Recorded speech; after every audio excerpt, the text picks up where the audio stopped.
นี่พี่น้องเรียบร้อยแล้วได้สิไปชุบแป้งทอดกันเลยไป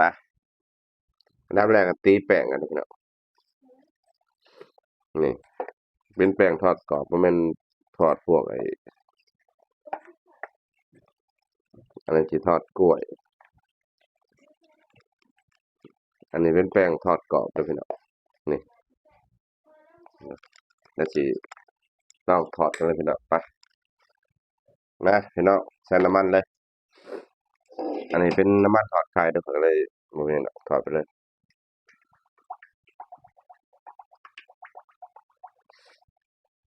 ประมาณนี้ครับผมอ่ะ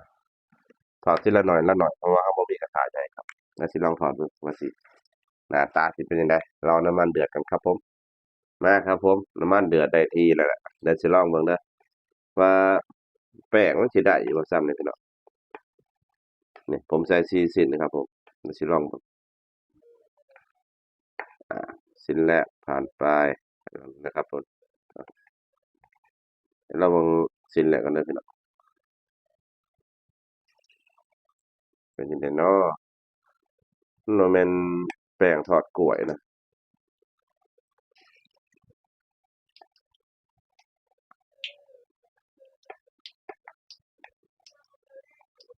เอ้า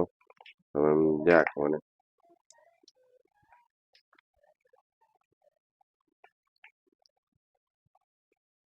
นึกว่าประมาณนี้พี่น้อง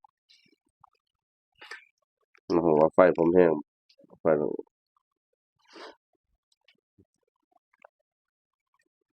นี่ลองเบิ่งก่อนพี่น้องลองเบิ่ง4ชิ้นก่อนว่ามันสิเป็นจั่งใดคือสิได้ท่าเลยพี่น้องมาลองดูดิมันก็ถามว่าเหลืองบ่ครับก็ปกตินะมันเป็นแป้งทอดกรอบ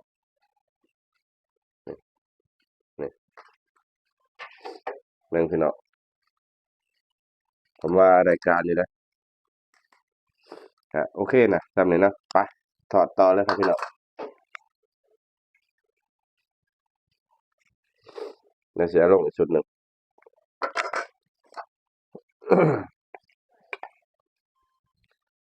ถามว่ามัน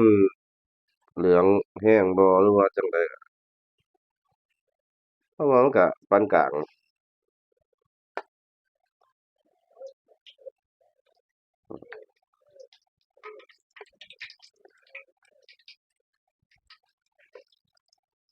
ต้องเปิดไฟอ่อนๆหน่อยมันเปิดไฟแรงมันสิไหม้ก่อน